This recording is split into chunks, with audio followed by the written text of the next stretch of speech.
Philadelphia, are you ready? They said, are you ready? This is Brotherly Love Wrestling Podcast, your first stop for everything professional wrestling. So sit back and enjoy wrestling talk at its finest with your hosts, Larry Hall and Joe Corrado.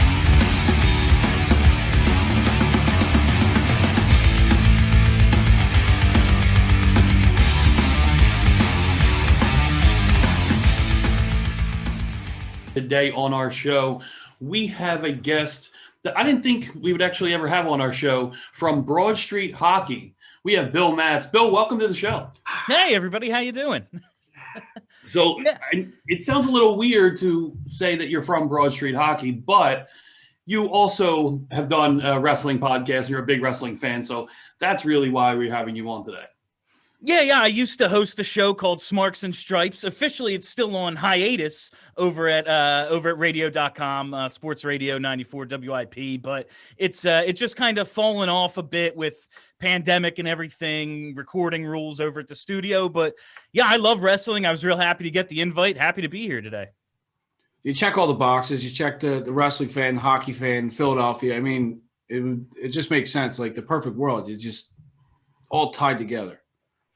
Yeah, and I love doing this stuff. And honestly, you know, what's today? Tuesday? What the hell else am I doing? Why wouldn't I join you guys on this show? You know, it's like it's either this or do like something actually productive, and to hell with that. We hear that.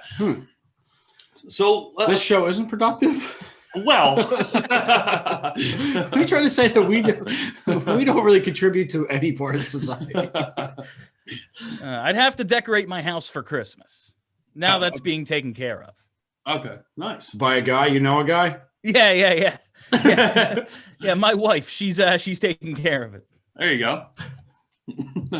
So why don't we start off with probably one of the most popular things in wrestling right now is the Full Gear is just finishing up, and there was a lot of talk about back and forth about people hating on it, which is mostly WWE fans, and then of course AEW fans loving every second of it.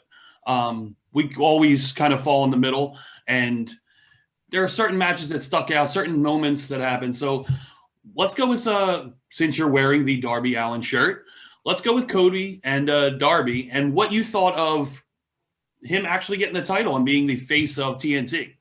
I was pleasantly surprised that he won the title because they keep giving him these shots. They keep trying to push him. And then, okay, well, he did lose another big match. You keep falling into that. And eventually that's just who you are. So I was happy with the match. I was happy to see him finally get this opportunity to be, quote unquote, the face of TNT. Now, if this just means Cody's going to go away to shoot a show for a couple of weeks and then come back and take the title right back again, we'll see. But I think it's cool to give somebody new a chance. Like, I think the number one criticism of AEW is we were promised all these new stars. We're gonna build new stars, and then Mox is champ, like FTR tag champs. Like, it's all these guys that we already know. Cody, face of TNT. So it's cool to give a guy like Darby Allin a chance. He's unique. He's just different.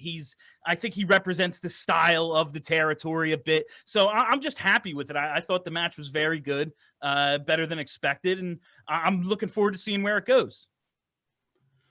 During that match, there was a huge rumor going around and there was all these comparisons made between Darby Allin and Sting and how he's hanging up in the rafters and whatnot.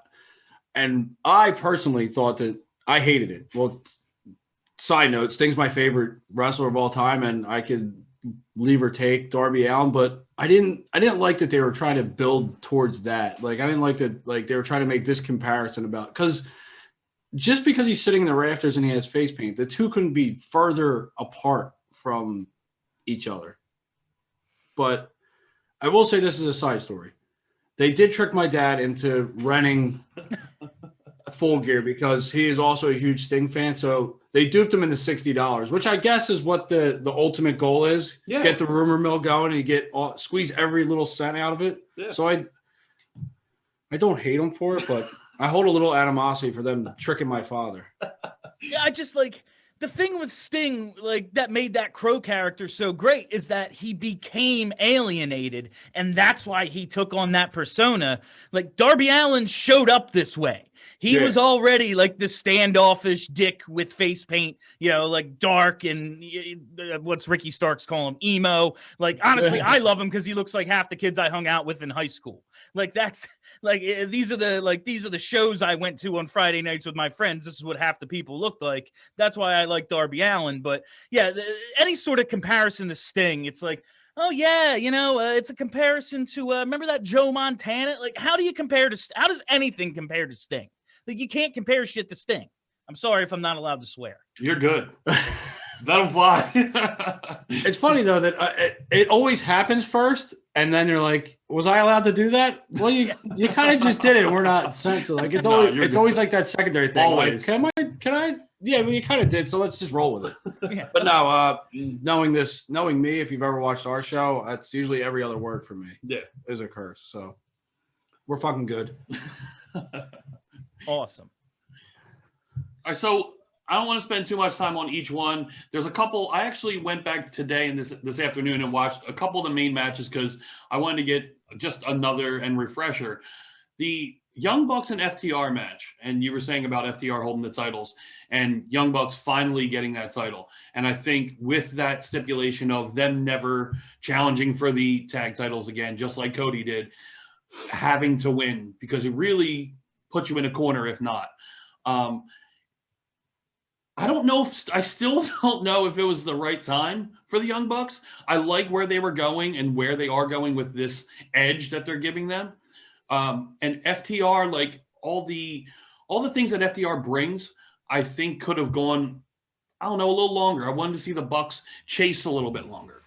And I think it was just, okay, here you go. Because you made that stipulation, we're going to have to give you the titles. Yeah, the whole, and I thought the same thing kind of with Omega and Page, but they were able to like have a tournament to make it work a little better. But the FTR Bucks, I thought the match was great, but the build and everything, it seemed like a blow off. And I get it. They've been building this thing forever on social media and while they were with different organizations, everything. I understand it, but it was a blow off angle and it's their first meeting ever. And with the lack of real true crowd, like it's a little different. And I get they want to have these big moments. They can't keep putting things off because who knows when they're going to be in full arenas again. But yeah, I love the match and just wanted to see them build it a little more. And just a little, not flat, but not perfect either.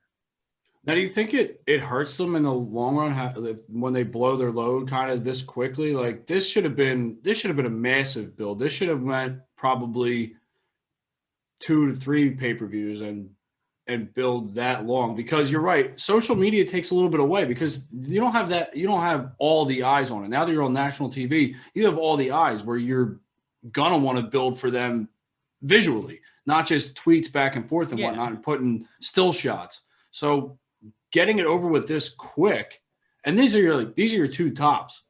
Unless you're planning on bringing in someone who's bigger than them, but who the frick else is out there?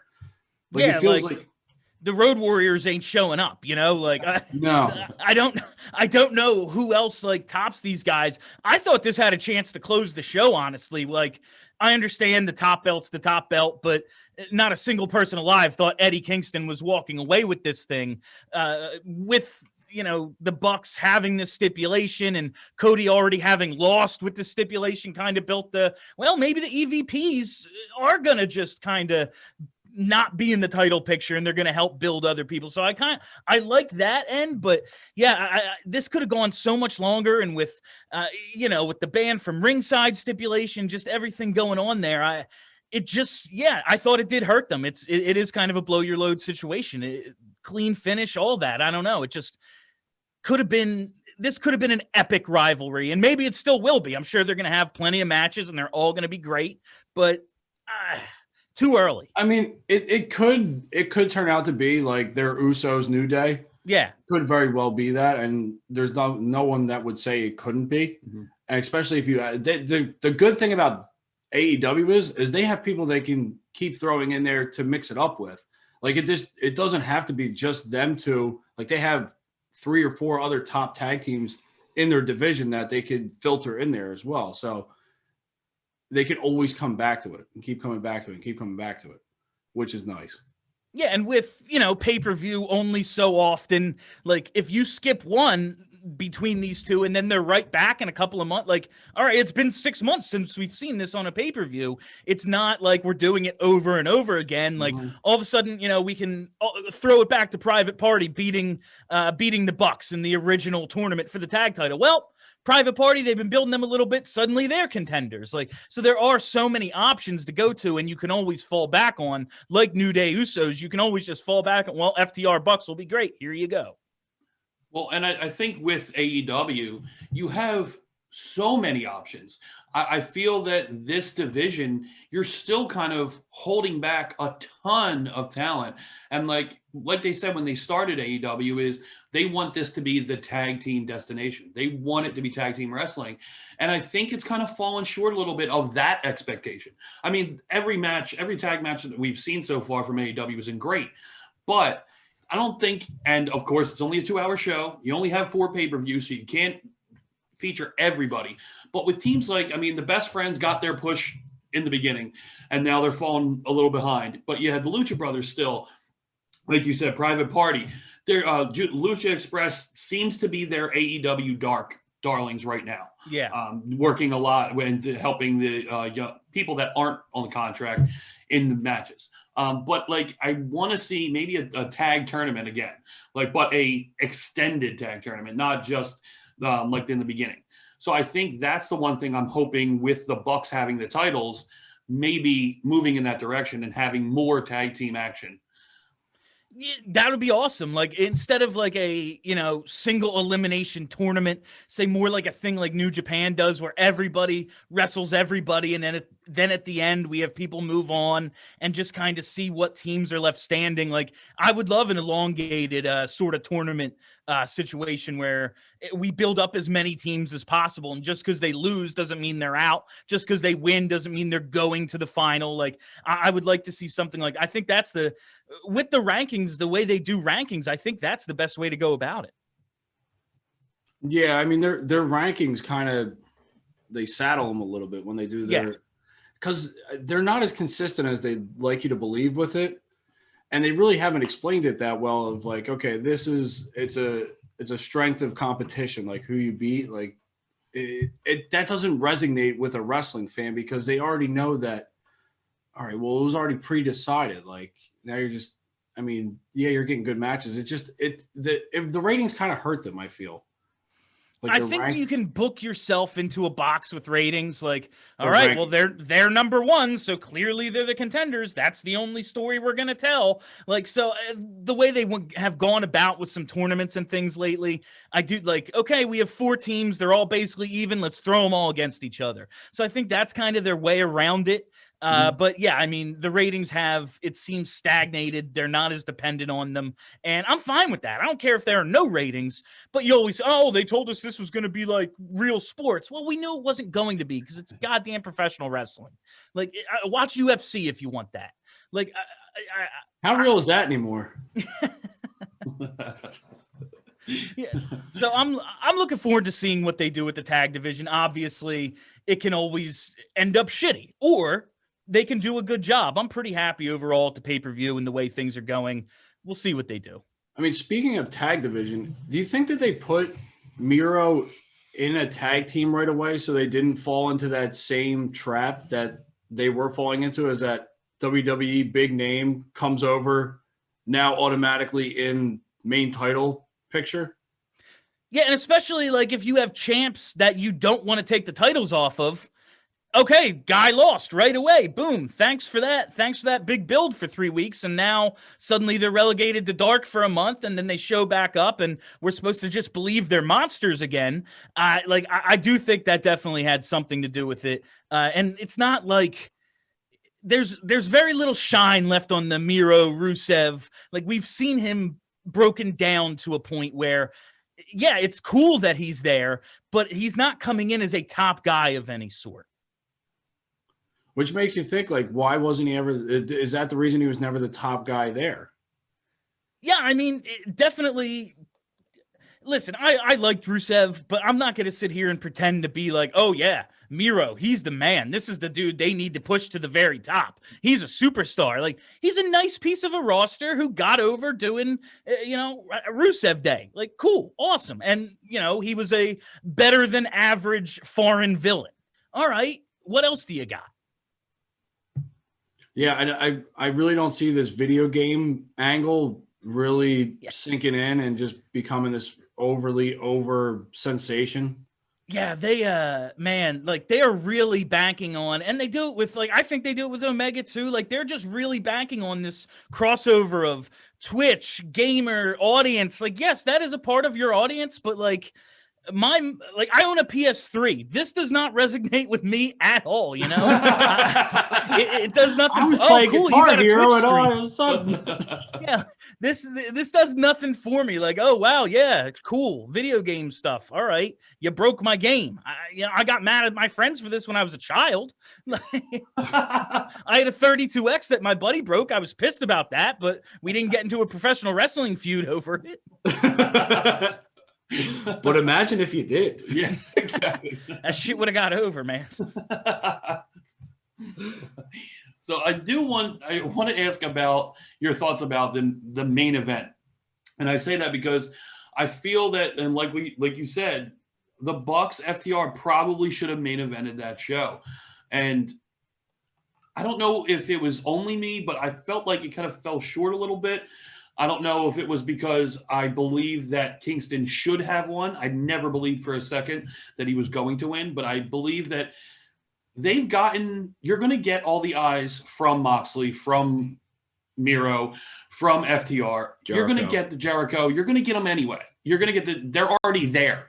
If you're going to get them, they're already there probably. I think you can take a chance with Eddie Kingston and other guys like way back Lance Archer taking the TNT title off of Cody. I think you can do things like that because you're established now. You got those fans that you're going to get. I think it really soured me that you just didn't give Kingston a chance. They didn't believe in that, and they feel like they have to have Moxley on top. Yeah, they just seem to be so married to Mox, and I get it. I'm a Moxley fan, but man, the story they were telling with Kingston, the promos he was cutting, this was good. This was really, really good stuff. This was the best stuff that they were putting on promo wise, aside from Cody. Oh, without a doubt, yeah. Like this was really great shit, and I never thought Kingston was going to win. Like that was just never going to happen. So bad. Yeah. I wanted that whole change the world aspect to really resonate with them for once and be like, all right, this is how we do it. You want new stars? You want people you've never seen before? Here you go. Yeah, that's exactly. Like, take that chance. Absolutely take that chance. Listen, if everybody shits on it, take the belt off him in 10 days. Like, it ain't hard. WWE used to do this shit every week, and it was the best period of wrestling ever. It's fine if something doesn't work and you fix it in 10 days. But I just thought it was a real good opportunity. I never thought it was going to happen, but it was an opportunity for them to establish themselves as so much different, like we were promised, and they went the other way. They went the predictable route. And I don't think this is all on Moxley either. I think they glorified this idea of Omega and Moxley together, and like they're going to become like this feud, and I think it's this whole thing of where, all right, the first non-WWE guy to win this major championship is going to be Kenny Omega. They already stamped that, but they weren't going to give it to him off the bat because they wanted to solidify and build the company first. And let's face it, Jericho is more over than Moxley and Omega, possibly combined. So that's the right move on their part, business-wise, because you have the biggest name that you're going to have in the company have the title. Then you get it to Moxley, who's also very over with the crowd. He came in very hot, especially how he came in and attacked Jericho and Omega. But they had this set the whole time that the first non-WWE guy is going to be Kenny Omega. He's going to prove that, okay, I can be a major champion and beat those guys. Yeah, this story they've had set up since he came in at the first show and not interrupted, but got involved with Jericho and Omega after the finish. This has always been the plan. It's very clear that it's what they were building to. I mean, as soon as they announced that tournament, you're like, all right, well, Omega's winning this thing. You have Paige on the other end. Like, this thing's just writing itself. Since they started this, and credit to them, it's a good story that they're telling with Omega from the tag division when he started that all the way through what they're doing now. They've invested in this long-term plan. It's good, but it was very obvious this is the way they're going. Do you definitely think Omega takes it off him, and does he do it on the first try? I believe so. Yeah, I think first try. The way they're building him and making sure that they're stressing he's the cleaner, and I think that's their money. That's going to be their go-to. Unless it's all shadow play, and they're just smoke and mirrors us, and it's just going to be Moxley's just going to run through. Like, who do you have next, though? I mean, at least Omega takes it. You get a fresh crop, hopefully. I mean, if you look at their heavyweight championship, like, division, I guess you can call it. Like, who do you have? You have Moxley. You have Jericho that could always be thrown in there. You have Omega. I mean, who else is that caliber that you think is main event worthy? That's like, you have Archer and Cage, but you've beaten them already. Like, you've already showed, like, Brody Lee, I get, like, and now we're just getting back on the WWE pinwheel again. But, like, yeah, it's very thin. And the way they've blown through some of these matches, like, obviously, if Omega gets it, you can go back to Paige and tell that story all over again. That thing will always be there. Cody, obviously, he's not allowed to challenge for the title. They'll figure their way out of that thing at some point, but I think not they already yet. have. I think our producer Bill came up with the idea that Cody couldn't, but Cody Rhodes can. Oh shit. Okay.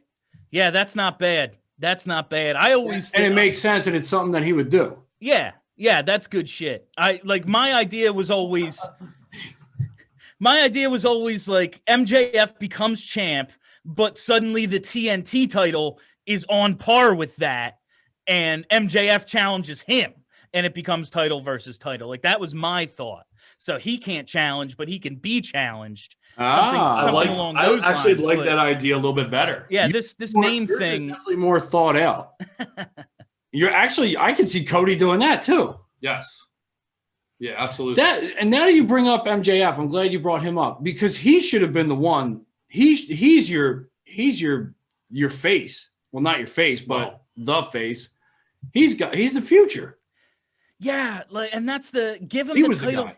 If you're gonna give him the title, keep him down and let it marinate, let it build, or put the belt on him.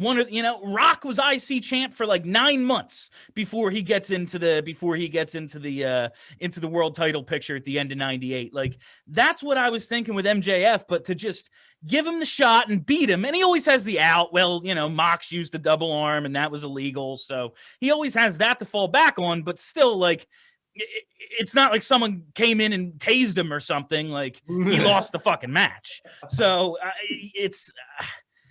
they've booked themselves into several corners here. Kenny Omega getting the title is the way to freshen up everything.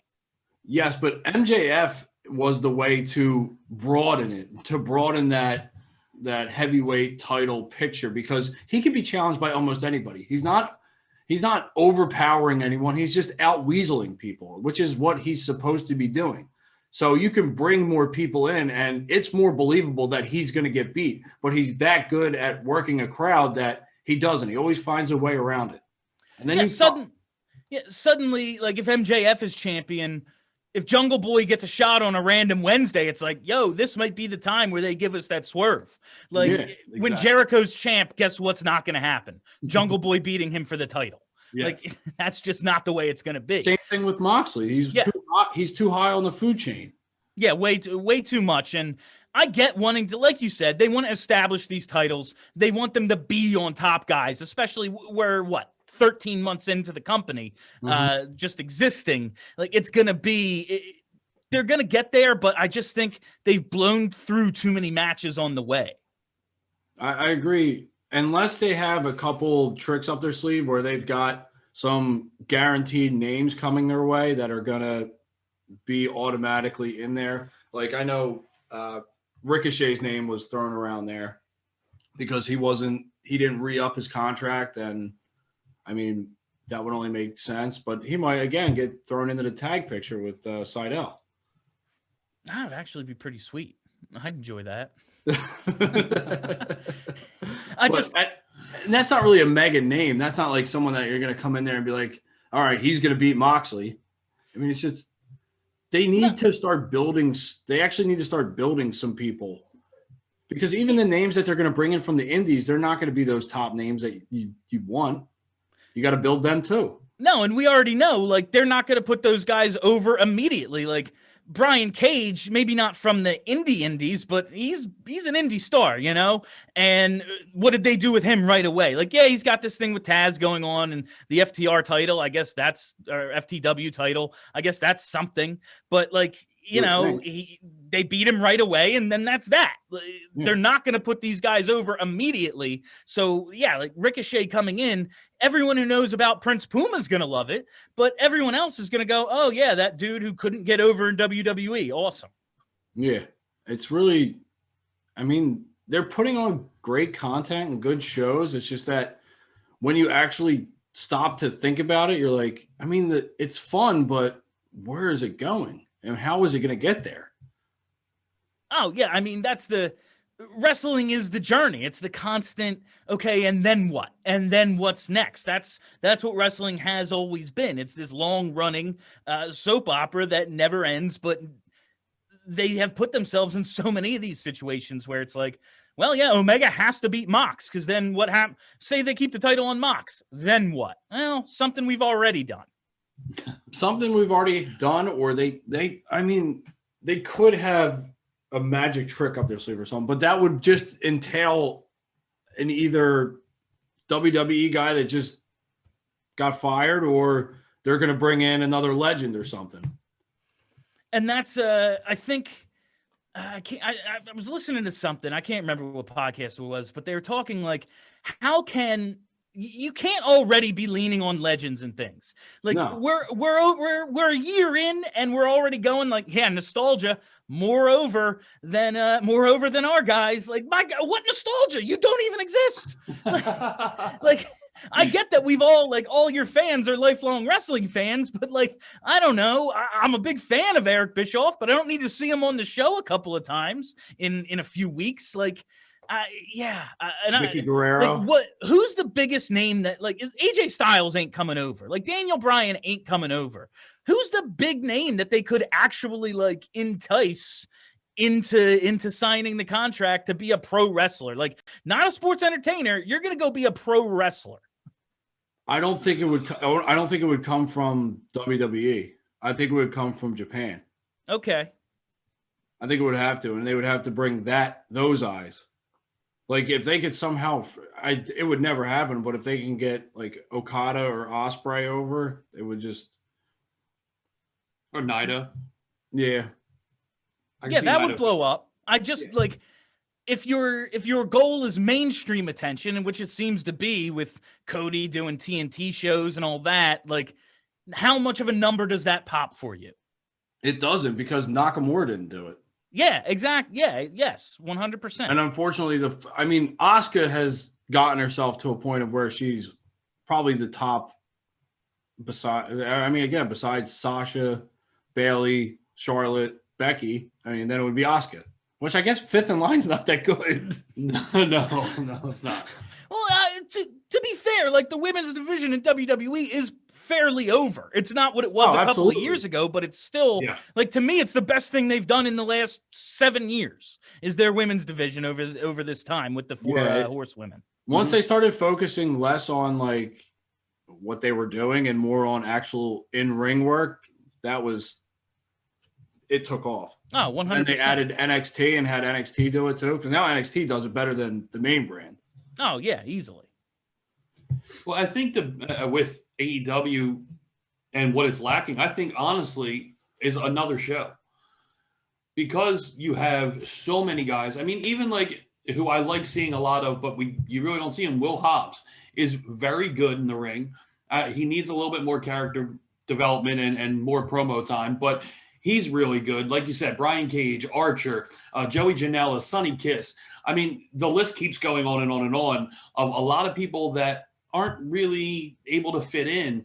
And I think you need to split that up. Now, how you would book it and where you would put that show, whether you would do it on YouTube or you find another way on TNT is different. But you need to do something because, like you said, they've painted themselves into so many corners that something has to change. Something has to switch up. And if it is Omega winning the title, you still have that mid card that I think is lacking with it. And adding Sean Spears to that list, Seidel's another one. There's a lot of people still out there that need more time. And I don't think Dark is the right answer. Yeah, like just I enjoy Dark, and they're doing a good job building people there and telling stories, and that's cool. But like just the name, like these are Dark matches here. Like, okay, this isn't as important as much as I like Scorpio Sky. Like the fact that he's King of Dark. Okay, cool. Like, let me ask you this: with like Cody Rhodes being TNT champ, you knew it was going to have to be someone big to beat him. Like it was going to have to be a big, like Brody Lee comes over from WWE. Boom. Brody Lee. Okay. That's believable that he beats him. They've been building up Darby. Now he's TNT champ. Does that open the door to play maybe a little bit more hot potato with that title and get it on a guy like Sky or a guy like Hobbs or something like that? I think your next guy is going to be Starks. Yeah. Because he's in that seat too, where they're going to start driving him forward. And they have to with like the position they put him in. Okay, Taz is over, Cage is over. Yeah, but Starks here's this guy hanging out with them. Like, Starks is now more over than both of them. I think Starks on the mic is your money with that trio. Oh, definitely. No, and in the ring as well. So I think he's going to be one of your. But yeah, I think it is a good chance for them to play hot potato. I mean, it's basically their Intercontinental title or their TV championship. Like back in the day, you saw Malenko win it one week, and then Jericho wins it another week, and then freaking even if you go further back, you had Arn Anderson who would win it, and then Bobby Eaton. So yeah, it's like being able to defend it every week definitely opens up. And having someone like Darby Allin, I mean, you see a guy like Orange Cassidy now with that title. You didn't think he was going to beat Cody. You didn't think he was going to give him that rub, although he should have. Yes, he should have. He didn't. But now it opens up so many more doors for that title to go elsewhere.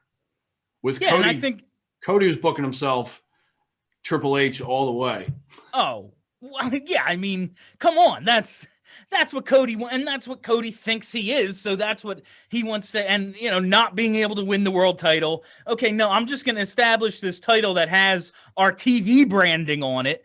Like, okay, who's the face of the company? It's not even the world champ. It's, we only do pay-per-view every now and then. We're on TV every week, and I'm the face of the TV station. Like, that's who Cody thinks he is. That's how he was booked to be.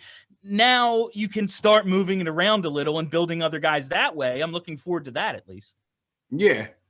I'm interested to see who's going to be the ones that step up, who's going to be those next people. Because I think once they win and once everyone gets solidified for that on TV, then you're going to be able to see more people believable to take that title when they get more TV time.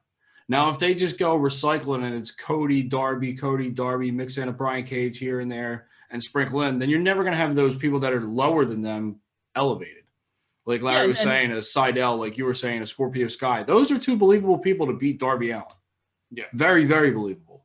Especially in ring. Yeah, right now, you would watch them in the match and go, oh yeah, Scorpio Sky's going to win this. Like it's not unbelievable finally. And that's, I think they definitely needed that. I think what we've been we're kind of more impatient now as wrestling fans. Mm-hmm. So I think when we see a long title reign, it's just like, okay, I've had enough of this. This needs to freshen up. And I think that's what you're getting with Moxley. I mean, it's what you get with WWE sometimes when someone holds a title for 300 some days. You're like, all right. Like they're guilty of it too. We're not just going to throw one end and not the other. They're guilty of it too, where they have their people, and it's just, all right, you have it now, you'll have it then, and you'll run for a year, and then we'll build for Mania. I mean, it's just, if it's done on one end, I want to see something completely different on another end. And they've wanted to establish these titles, like in WWE, like their titles are established, but they just book themselves into situations where they're like, well, Drew's the guy, so we got to keep it on him. And then eventually everyone gets bored. So fuck it. Let's put it on. Suddenly Randy freaking Orton feels fresh because like we've been watching the same show in the same building with the same champ for 6 months. Like suddenly Randy Orton feels fresh. Like I get AEW's new. They want to establish these titles. We're going to have long reign for Jericho, a long reign for Mox. Like the tag titles aren't going to be thrown around like the tag titles in WWE in the Attitude Era. Like, okay, but now we have this TNT title. Can we please use it to like have a little bit of unpredictability? I don't want to bypass this because that's such a good point. And it correlates so well with AEW and how you said that the tag team titles were tossed around so many times. I mean, you got the Dudley Boys, you got the Edge and Christian, you got the Hardy Boys. Who else the fuck did you have in there? I mean, those were the three mains, but you have that in AEW. Like you have that in more, where you have viable options everywhere. Like that would be perfect for them. Like I get, and they booked themselves to be like, all right, well, we gave you our tops. You know who they are now. It's the Bucks and FTR. Everyone else is kind of just cycled in there. But you have that talent where you have the Lucha Brothers, you have Ortiz and Santana, you have Best Friends, you have so many options, and they all could hold the titles. You could have this crazy division that every week is lighting the TV on fire because it's unpredictable. Yeah, and that's like, man, I don't want to get to the point of man. We've all been watching Raw our entire lives. Like we've all been SmackDown. Like that's 5 hours of content right there. NXT. I don't want to get to the point of with AEW where it's just overexposure. I love 1-2 hour show. But when you look at the sort of talent they do have, man, how do you not push some of these? Like, I get Dynamite, like 2 hours. We need to get our top stories over, but there's so much more room. Maybe another show would really help them. I think if you give them another 2 hours, you highlight, you can make a lightweight division or a quote unquote cruiserweight division like WCW used to do back in the day where they put the first hour was the cruiserweight division. You have the tag teams to do it. Their women division is lacking severely. But, I mean, you get a couple names in there, then you can filter them in through 2 shows, even though you can barely get one match on one show that's over 5 minutes long. That division needs help. Oh, dear. Like, man, that women's title match, and the match wasn't even that, it wasn't terrible. No. But it tailed off at the end. But I just did not give a shit. I was like, okay, well, here's some story. Like, man, Nyla is not good. Like, she just is so green, not ready. And they just haven't built these characters enough for me to care about them in any sort of meaningful way. And then the ones that you do see them trying to invest in and put forward, they end up getting hurt and setting them back even further. Like Britt Baker gets hurt. That sets her back because she was on her way to being a top contender. Then you get Chris Statlander comes in, and she looks like she's going to be a force in that division and help them out. She gets freaking hurt. So you keep getting these women in there, and you're like, all right, well, this is going to be the one. This one's going to stick. Fuck, 6 months. Yeah, no, that's their division, like, to their credit, or in defense of them, they've had bad luck. Everyone they've tried to build has got hurt, and then they have to start over, and then suddenly, shit, we're only halfway building this character, and we're at a pay-per-view. If we have a pay-per-view with no women's match, people are going to freak out, because they're already pissed that we didn't build this story enough. So, like, it's a catch-22 situation with that division right now. Hopefully they get healthier, and it starts to really improve, but... That's a division that would benefit from even mid-card WWE names. Without a doubt. They could elevate them to the top. Like if you get someone like or Carmella or a Liv Morgan or something like that, or a Ruby Riott. A Ruby Riott would fit in very well in AEW. 100%, yeah. Get Zelina Vega, like so many of the women like in WWE who just like, that's a stacked women's division. It's just, you're not going to get a chance. Yeah, like in AEW, they would have a chance and they could get over. Oh, absolutely. I mean, the WWE already have their top, and you already know who their tops are. Yeah, and they're not going any like No, they're not. They're younger. They're younger than us. Yeah, by a lot. Like Becky's not even there right now. You know, she's like when she comes. Like there's will Either Charlotte. Yeah, exactly. Yeah, and that's your two top. Like That's those 1 are and your 1A. two best. Mhm. Yeah. And they're still flourishing. Yeah, and it's still very good. Like that is somewhere that AEW could improve with, like, not even the biggest name. It wouldn't take Sasha. Like, it would just take somebody. Yeah. Well, and I think the one good thing you got to give AEW that WWE has failed to do that they used to do back when we were watching it and it was the hottest it was in the Attitude Era is at least AEW books from the back end, and they book the word I'm looking for. But like WWE, they always book like, okay, McIntyre won. Where do we go from here? Not let's build, all right, this happened. We got to build this way. So they build back forward. And WWE seems that they're always trying to catch up to their stories. So they're trying to, all right, what are we going to do next week? And I was going to say it. They overlap their stories very well in AEW, where everything is played like they bring it back. Mm-hmm. Like you had the Omega and Moxley thing that happened in the very beginning. Then you had a match, a hardcore. Everything that while they're building forward, they're still bringing it back to that. They overlap their stories very well. Yeah. You can sideline them for a second, but it'll somehow come back and tie back in to the current story between the two. Yeah, and then when you pay off the one, the next one's ready to go. Yeah, like you're not playing that catch up to tell a story. It's already half told. Now we can actually build it. There was already that third party that's in there. That's already in the back of your mind. Like they're just waiting. It's sort of what New Japan kind of does. After they end this feud or they end the title and the match is over and they already are bringing out the next person and the next person to challenge or start the next story. I love that. Like at the end of WrestleMania, say the end of WrestleMania when you know it's going to go to those stupid words at the bottom of the screen and the show's fucking over. The lower third. Yeah, whatever. If you just have someone come out and challenge, like that is and it's an easy surprise. Mm-hmm. It might not always be the person that you want to see, but at least it's a reaction. Yeah, and it's something. It's something to tell the next story. Yeah. Like have someone waiting in the back, or you can even show them in Gorilla or back at one of the stupid monitors. I mean, it doesn't have to be something overproduced, but something is always better than nothing. I love that New Japan does it. I'm glad you brought that up. You're welcome. I don't know. I never compliment you. I give you a compliment. And you fucking doesn't know how to react. No, I don't. It shocked me. Actually, I didn't condition him for this. So I will before. We're already too far into AEW, but WWE, we have Survivor Series coming up. And the main reason that we kind of shy away from it is because it's just so lackluster, this build. The teams with the talent that are on the teams, which are some of the best talent on WWE, but they're not gelled together. There's no sense made of it. There's no story between it. And like, you're interrupting a lot of really good storytelling to stop and promote Survivor Series when, no, I want to continue to see the Tribal Chief and Jay and all this build.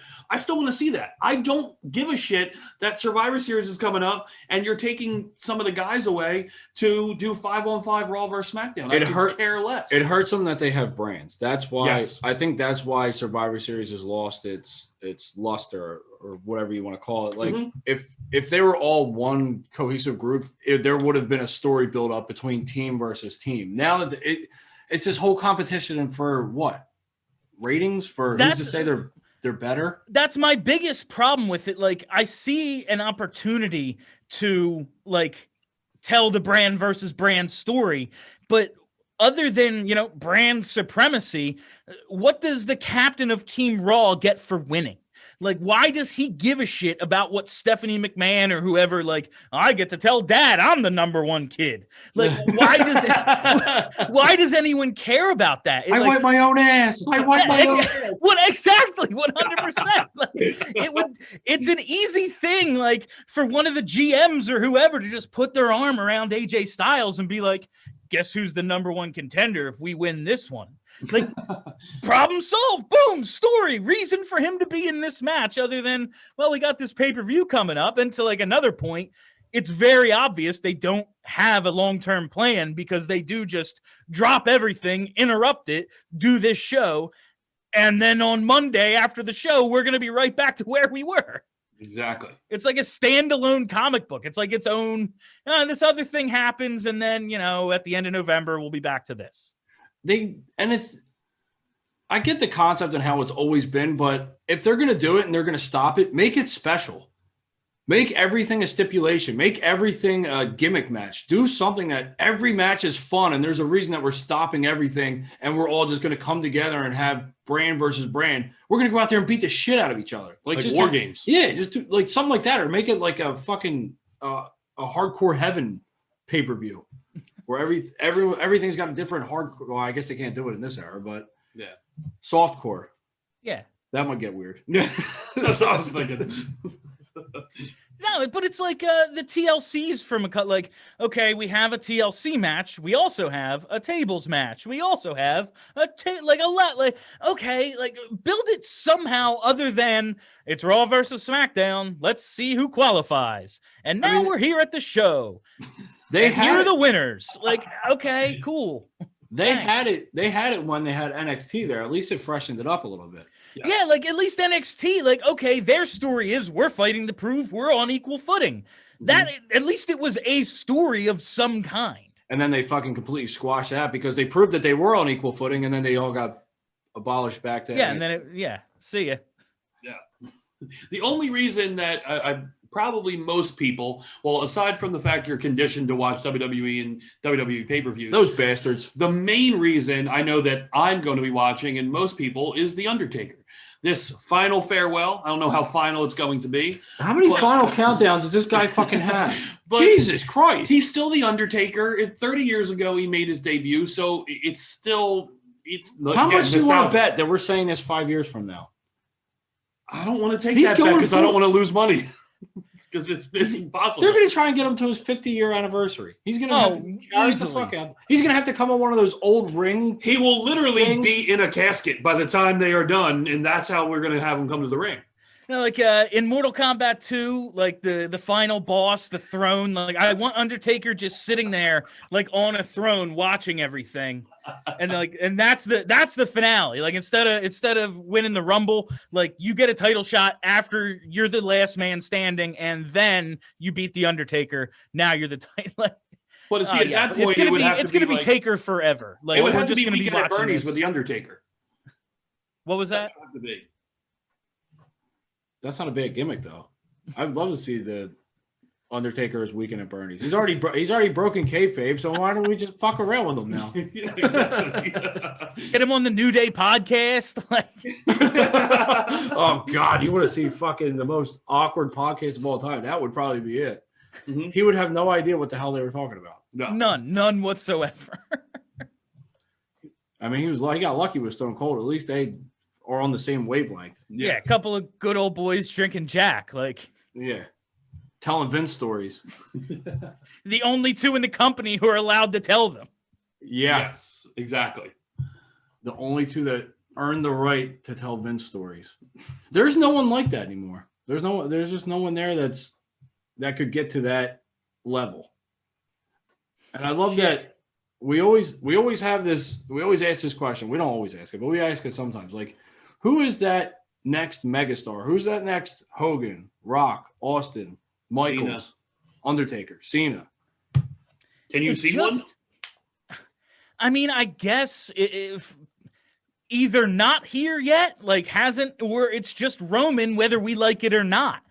The company is just built in a way now that they don't want it, because every time one of those people gets to that level and then leave, the company dips. Now it's just in a steady, 2 million people watch every week and that's it.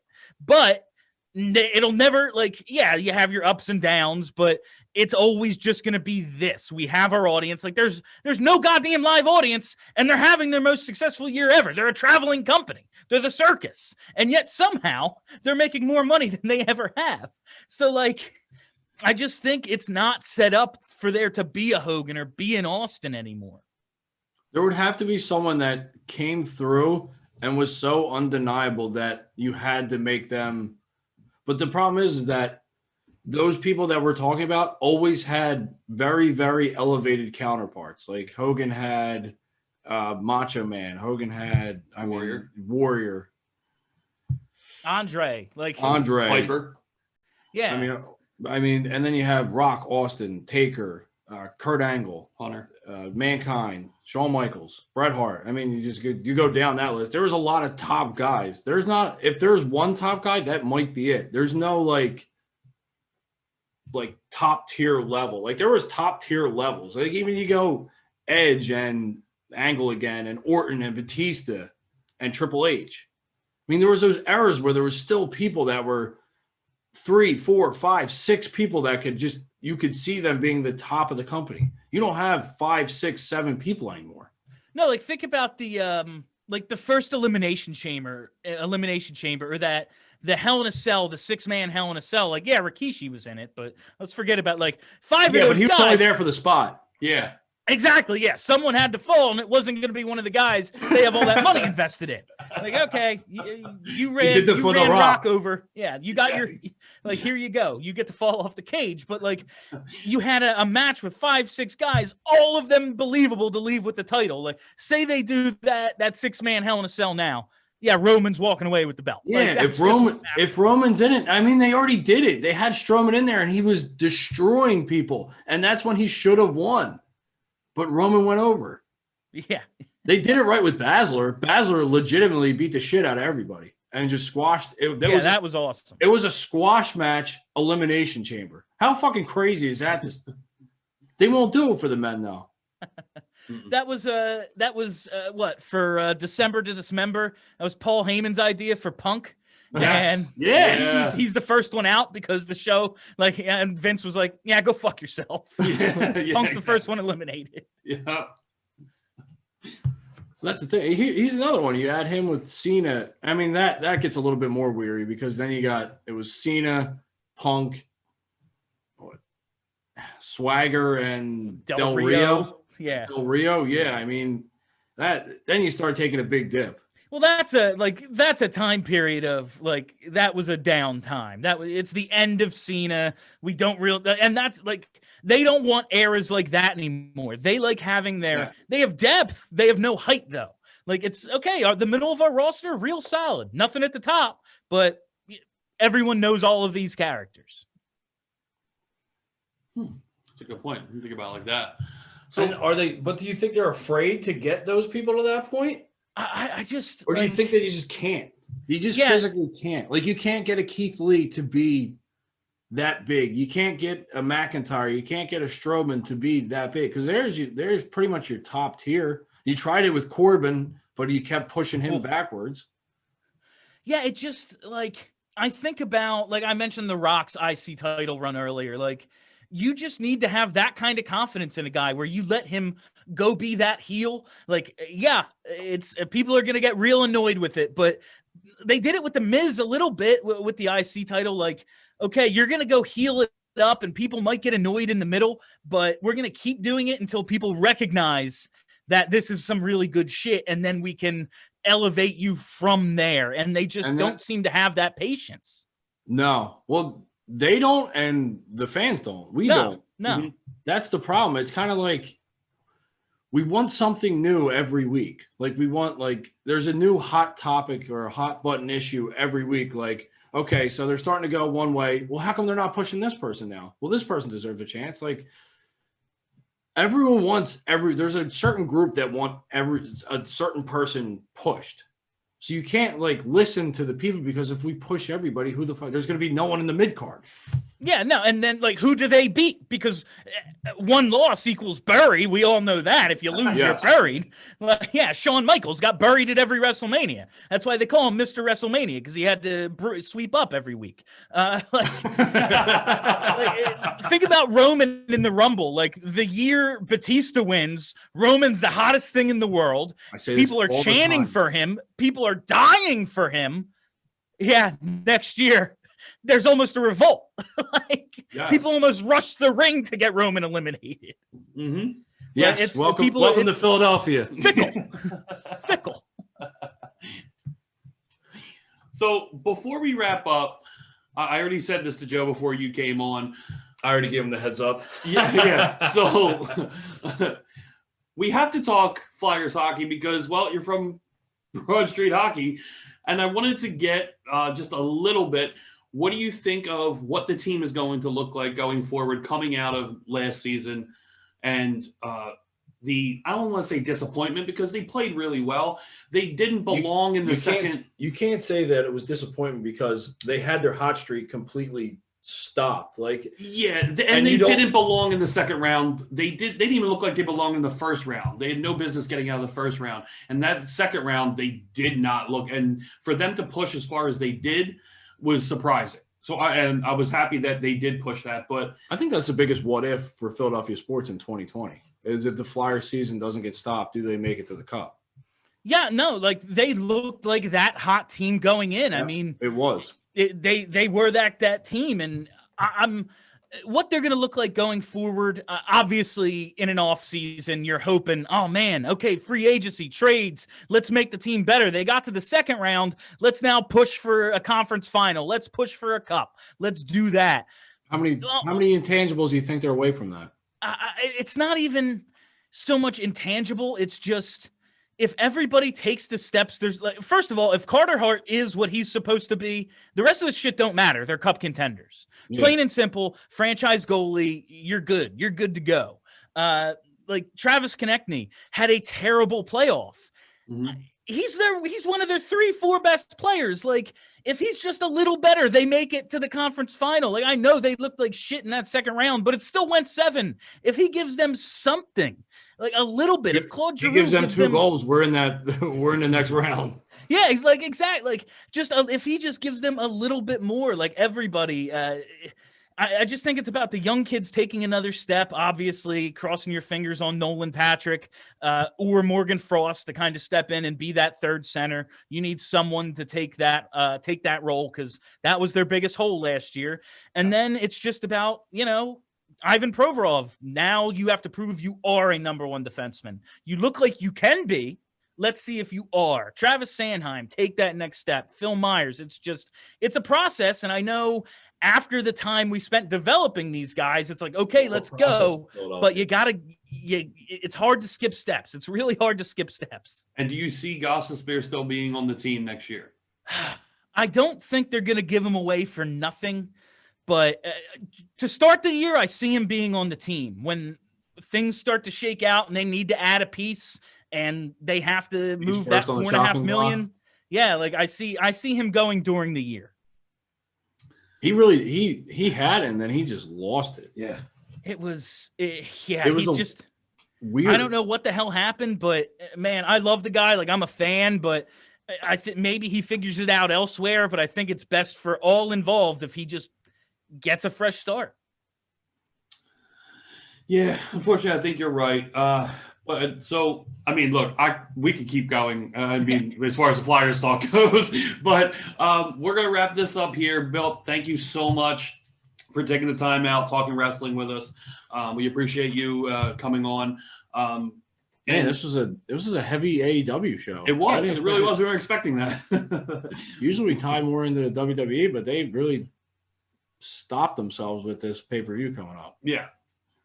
Yeah. So, agreed, anything you want to promote and get out there, absolutely go ahead.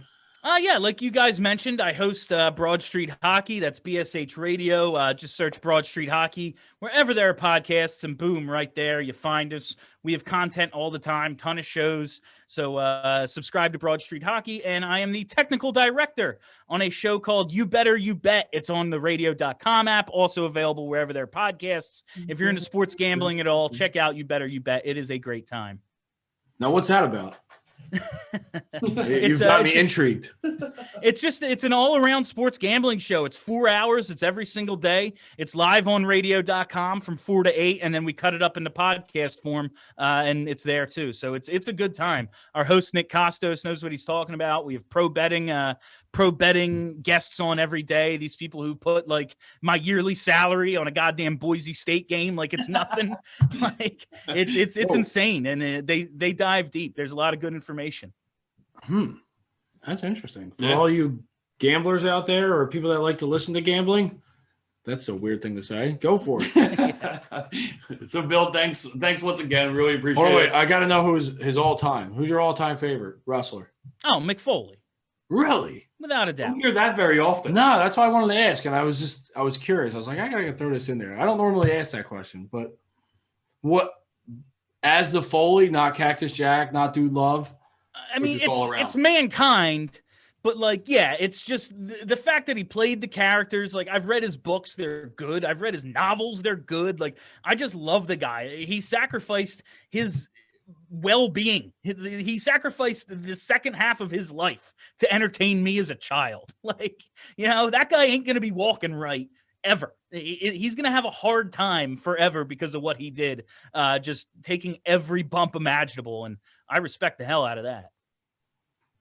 All right. So thank you once again, everybody. We hope you enjoyed the show. Make sure to check us out on all platforms and follow us, obviously, here on Twitch. And follow Bill wherever you can, all over social media and Broad Street Hockey. Follow him down Broad Street. Yeah, that too. So thank you once again. We hope you enjoyed the show, and we'll be talking to everybody soon.